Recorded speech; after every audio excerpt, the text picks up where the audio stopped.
we are into 1.1.4. Okay, now 1.1.4, we can see they say negative x squared plus 3x must be greater than 0. Since there's no c value, therefore we cannot use our calculators.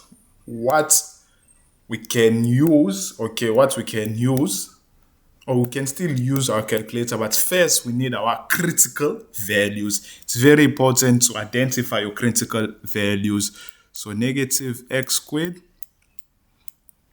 plus 3x, okay, equals to 0. For now, forget about that 0 part, okay?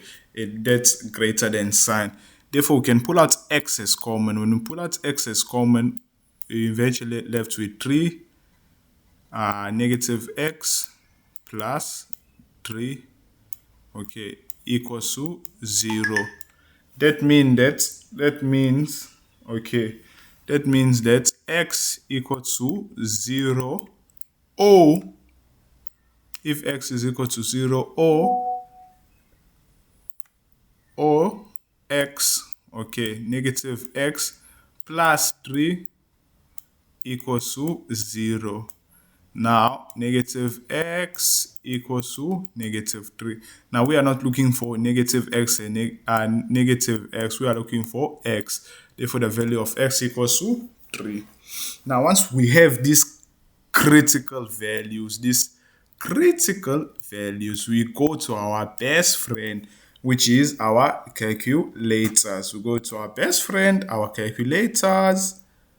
Let me show you now how to find this. Okay, now with this one here, what you're going to do, okay, with this one here, the first thing I'm going to do, I'm going to press mode. Okay, once you press mode, then you press the going down button. If it's have INEQ, okay, inequalities, you press number 1. Okay, and then we're dealing with x squared. You press 1.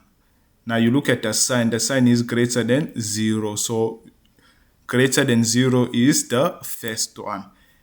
This one here, it's very important for you to understand how to use the calculator so that you do not suffer during exam. Okay, do not suffer during exams. Our A is negative 1, our B is 3, then our C is 0. The way it's given to you like this, okay, that's all you have to do. Once you do that, then you get your full 4 marks, okay? Yeah, full 4 marks when you do all of these things here. Now, when it comes to 1.1.5, okay, 1.1.5, it's looking tough, but at the same time, when you look at it, it's understandable to do. So let's attempt it, okay? So I have to take this x and multiply this, so it becomes, remembers laws of exponents. When you're multiplying and the bases are the same, you add the exponent. So this becomes to the power of 4 plus 2x, okay, plus 2x, because remember x plus 2, so that is 2x squared. 2x squared plus, then that and that, it becomes 2x squared, 2x squared, 2x squared, then this and that becomes plus 4 minus x squared minus x squared minus x squared minus 8 equals to 0. Now, once you have it like that, okay, once you have it like that, now once you add it like that, you start adding up things like terms. So this becomes x to the power of 4, then that is 4 minus 1, so plus 3x squared, then that is negative 4.